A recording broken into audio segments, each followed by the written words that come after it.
Alors, troisième vidéo pour les 5e C, donc c'est la lecture du texte page 56 qui est extrait de ce livre, Sa Majesté des Mouches. Si vous l'avez ou que vous pouvez le trouver en bibliothèque, n'hésitez pas à le lire.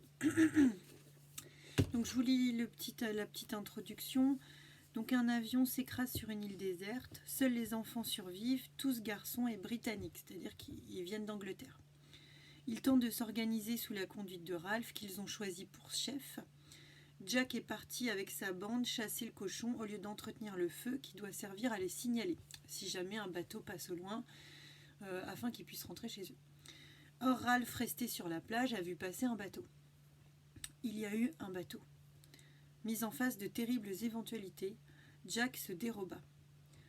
Donc en gros là, Jack réalise que le fait d'être parti leur a peut-être pour conséquence qu'ils ne pourront pas rentrer chez eux alors qu'ils auraient peut-être pu. Il posa une main sur sa proie et tira son couteau. Donc la proie, c'est la bête qu'il a réussi à tuer lors de la chasse. Ralph laissa retomber son bras au poing serré et sa voix trembla. Il y avait un bateau, là-bas. Vous aviez promis d'entretenir le feu et vous l'avez laissé mourir. Il avança d'un pas vers Jack qui se retourna pour lui faire face. Il nous aurait peut-être vus, on serait rentré chez nous. C'en était trop pour Porcinet qui oublia sa timidité dans cette atroce déception. Donc Porcinet, c'est un des garçons du groupe. Il cria d'une voix pointue. Toi et ton sang, Jack Merridew, toi et ta chasse, on aurait pu rentrer chez nous. Ralph repoussa Porcinet. C'était moi le chef, vous deviez m'obéir. Mais tout ça, c'est de la parlotte. Vous n'êtes même pas capable de construire des cabanes. Et puis vous partez à la chasse et vous laissez mourir le feu.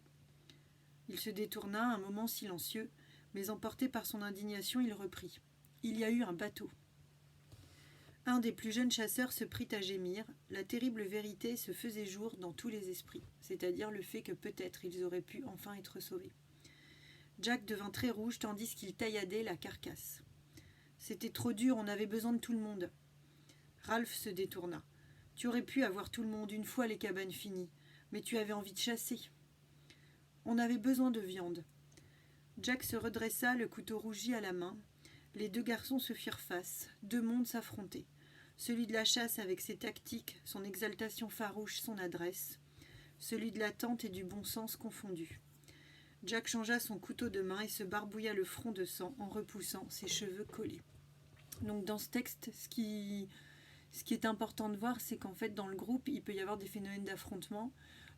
Quand on a des personnalités différentes ou qu'on n'a pas la même conception des choses, forcément ça peut créer des tensions.